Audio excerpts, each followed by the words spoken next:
Ya kau. Boso yu pajo pada ke. Ya. Mesti kembali lagi nyo kapal but wate karayu ke. Wate karayu kapal jauh. Nyo pada mentau but pedang kapal jauh. Pegah baba maci ke. Babak ngon. Bek lagi nyo dah teput. Mendih ngap pegah. Nyo keke hek kakak hek. Nyo pada mentau but pedang kapal jauh. Pegah babak nek, babak maci. Bek lagi nyo. Anjir kebut. Ha, macam gua hanapu kebut-but. Ha. Hanapu kebut je dah. Mendih bek lagi nyo. Nyo ilung kubuh kang kekah kubuh hai dikum dua hai. Aku penyakit. Masalah kajak akahnya hana aku semke ilung.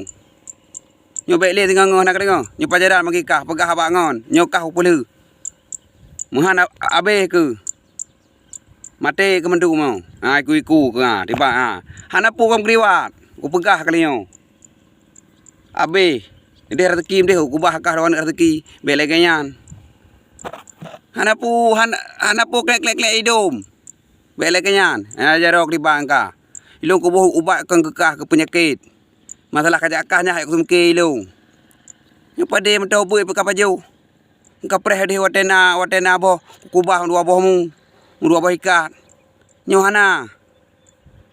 Bek le ganyan. Lagi dia hidung kagak bek le ganyan. Bomu pom tanyo. Buang dengar. Nak dengar? Ha? Nak dengar? Hai. Nak dengar? Yang punya klau bu dengar bek klau.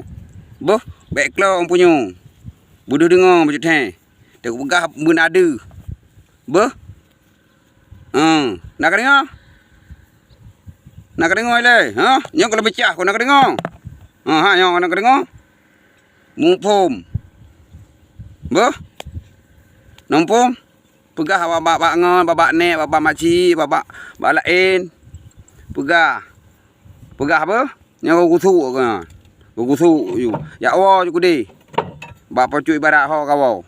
Ho kawau, pu kawau kedi. Ho kawau. Pu kawau laut, pu kawau gunung, ya Allah.